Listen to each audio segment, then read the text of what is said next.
इसी तरीके से जो खेत में मजदूर है और किसान, खेत में अगर किसी की डेथ हो जाए तो 5 लाख का हम करके गए थे राजीव गांधी योजना, लेकिन इन्होंने तो बढ़ाया नहीं, सरकार ने आज भी वही सेम टू सेम है, लेकिन इन्होंने कम कर रखी बता रहे हैं। लेकिन उसमें मजदूर थे, मजदूर और किसान तो शामिल थे, लेकिन कोई कामगार, कोई कारीगर, कोई मूल बैकवर्ड समाज का हमारा साथी अपना काम करते हुए अपनी तो जो है अपने कला से जुड़ा हुआ कोई काम करते हुए, दक्ष समाज से हमारा कोई साथी तो अपना कार्य करते हुए वो अभी कवर नहीं है। तो सरकार से हम कहना चाहते हैं वो भी आप करो, नहीं तो भाई ये भी सेम टू सेम योजना, तो जो योजना यहाँ पे रहेगी वही योजना। एक और बात कही कि भाई राजनीतिक प्रतिनिधित्व, जो मैं एक बात अपने आप अभी कहने की जरूरत नहीं है, राजनीतिक प्रतिनिधित्व पर हमारे समाज जो ओबीसी समाज है और ओबीसी, ये बात विशेष तौर से कहा कि भाई ओबीसी समाज और ख़ास तौर पे जो मूल ओबीसी समाज, उसमें हाँ, तो उसमें राजनीतिक प्रतिनिधित्व उसका जो है ज़्यादा से ज़्यादा राजनीतिक हाँ, तो बस एक एक करके मैं सारी बात जो है आपके बीच में थोड़ा पानी पी लूँ। चौधरी दीपेंद्र सिंह हुड्डा,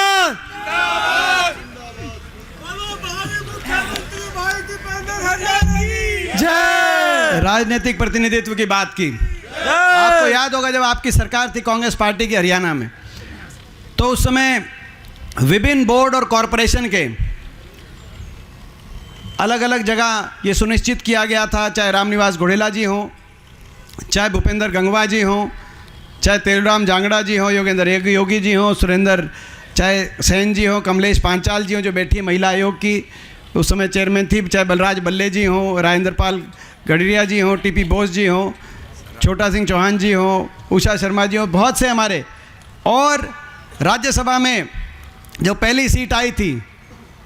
जब कांग्रेस सरकार बनते ही, तो डॉक्टर राम प्रकाश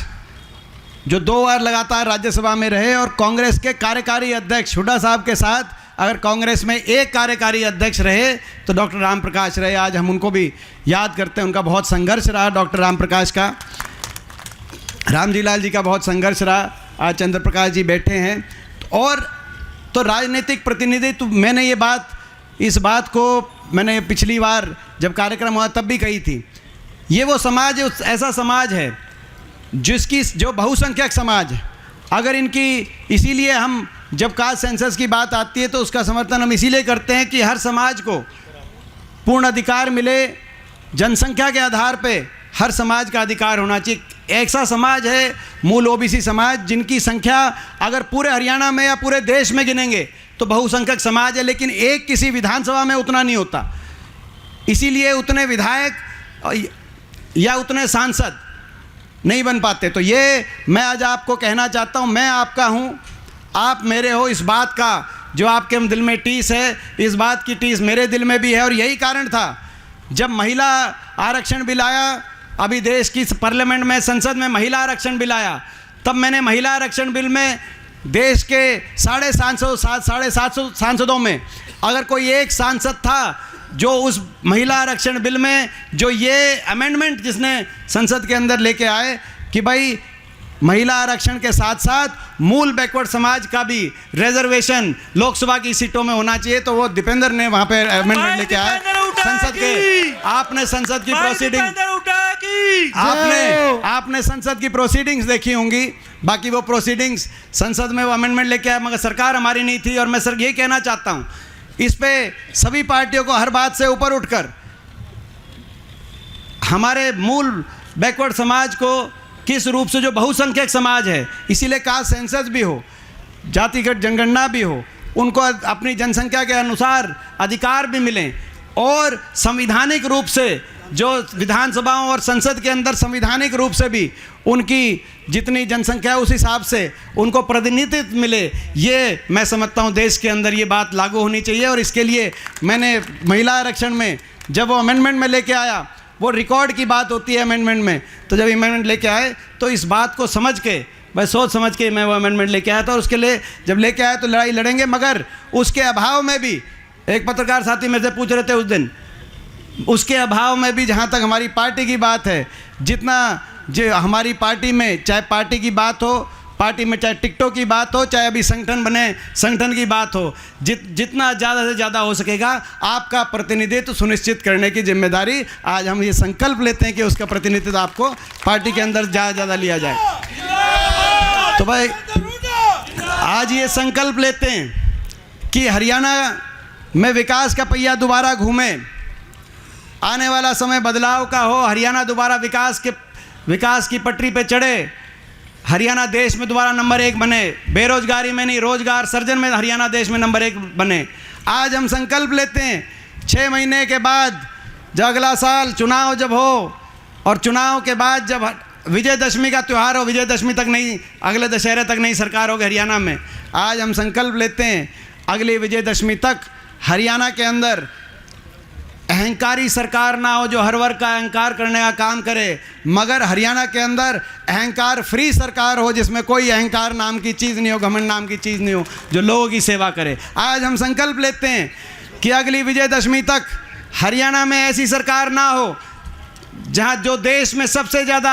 महंगाई हरियाणा की जनता पे थोपने का काम करे, मगर हरियाणा में एक ऐसी सरकार आए अगली विजयदशमी तक जो हरियाणा के हर परिवार को 300 यूनिट फ्री बिजली देके महंगाई की कमर तोड़ने का काम करे। आज हम संकल्प लेते हैं, आज हम संकल्प लेते हैं अगली विजयदशमी तक और अगली सैन्य जयंती तक, अगली सैन्य जयंती मनाएंगे यहाँ, आज संकल्प लेते हैं अगली सैन्य जयंती तक हरियाणा में ऐसी सरकार ना हो जो 5100 की बुढ़ापा पेंशन का ढकोसला दे, 4.5 साल तक पोर्टल के जंजाल में हरियाणा के नागरिकों को फंसाने का काम करे और उसके बाद 5100 बुढ़ापा पेंशन से मुकर जाए, मगर अगली सैन्य जयंती में हरियाणा के हर बड़े बुजुर्ग को 6000 बुढ़ापा पेंशन, देश में सर्वाधिक बुढ़ापा पेंशन देने का दीपेंद्र सिंह हुड्डा काम करे, हरियाणा में ऐसी सरकार बने। आज हम संकल्प लेते हैं कि हरियाणा के अंदर अगली सैन्य जयंती तक ऐसी सरकार ना हो जो कर्मचारियों पे लठ बरसाने का काम करे,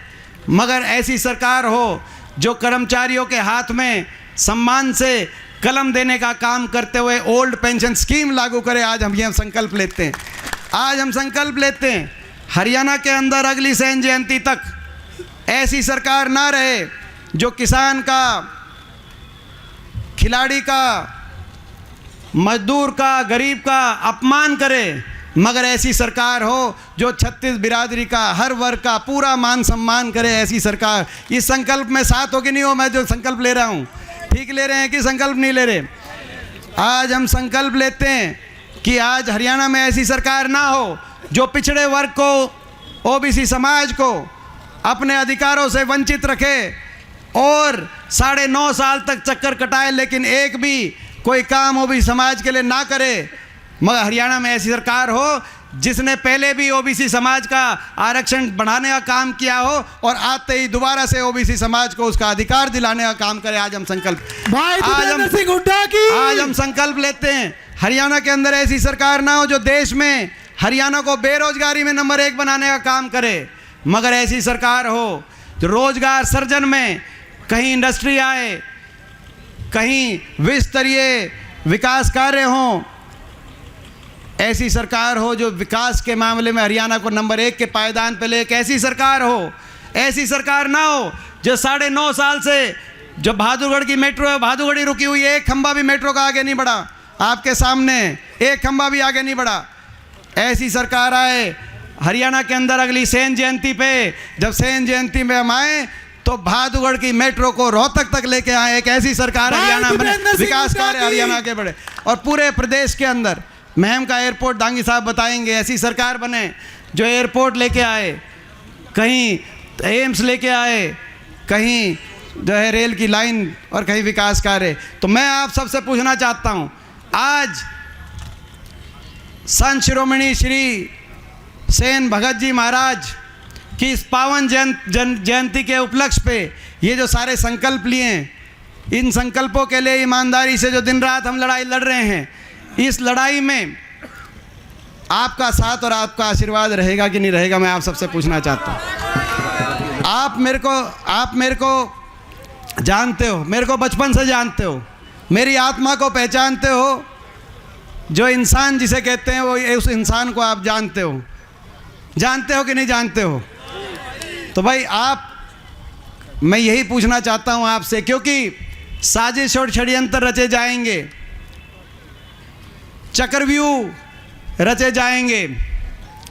इनके पास बहुत कुछ है, इनके पास सत्ता बल है, असीम सत्ता बल। इनके पास असीम धन बल भी है,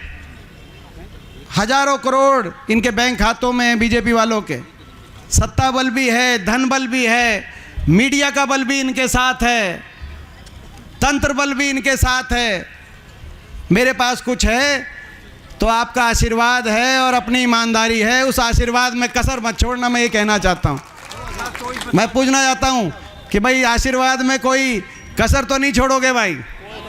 ये चक्रव्यूह रचा जाएगा, क्योंकि विपक्ष में कोई भी ईमानदारी से इनसे लड़ाई लड़े तो उस आवाज़ को कुचलने के लिए चक्रव्यूह रचने का काम करते हैं। मगर दिखा दिया, हम धन्यवाद करते हैं जहां वो ईमानदारी से लड़ाई लड़ी गई। तेलंगाना में देख लिया आपने, हिमाचल में देख लिया, कर्नाटक में देख लिया। मगर मैं कहना चाहता हूं चेतावनी के साथ, बीजेपी को आज कहना चाहता हूं चेतावनी, हमारी सेन जयंती के उपलक्ष्य में चेतावनी भाजपा नोट करे कि जो तेलंगाना में और हिमाचल में, तेलंगाना हिमाचल तो झांकी है, असली पिक्चर हरियाणा में दिखाना बाकी है। आज ये आह्वान करना चाहते हैं आप सबका बहुत बहुत धन्यवाद। और भाई एक नारा मेरे साथ लगाकर आज की सभा में सारे साथ शामिल होंगे। उस नारे में बोलो, संत शिरोमणि सेन भगत जी महाराज की जय, ओबीसी समाज की जय, ओबीसी एकता जिंदाबाद, ओबीसी समाज की जिंदाबाद, संत शिरोमणि सेन भगत जी महाराज की जय, सारे भाइयों की। और एक बात, ये जो बात रह गई धर्मशाला की, ये बात रह गई, अभी कह देता है, कोई बात नहीं, अपने घर की बात है, जो है कई चीज़ें, सारी बात जो अपनी सेन धर्मशाला है उसमें आगे विस्तार करते हुए, और उसमें कोई अपना जो ये आगे अकेडमी पूरे अभी जो सारा समाज मिला था उसमें विस्तार करते हुए अकेडमी वगैरह, तो ये बात सही है कि आज विपक्ष में है। ये बात भी सही है कि प्रदेश में 15 सांसद हैं, 14 बीजेपी के, 10 लोकसभा के और 5 राज्यसभा के, 14 बीजेपी के लिए विपक्ष में हूँ। लेकिन जैसा हूँ गरीब सा आपका अपना हूँ। तो आपने ये जो कहा है भाई, ये सेन धर्मशाला में मैं अपनी तरफ से 21 लाख की घोषणा भाई सेन धर्मशाला में करना, MP कोटे के माध्यम से।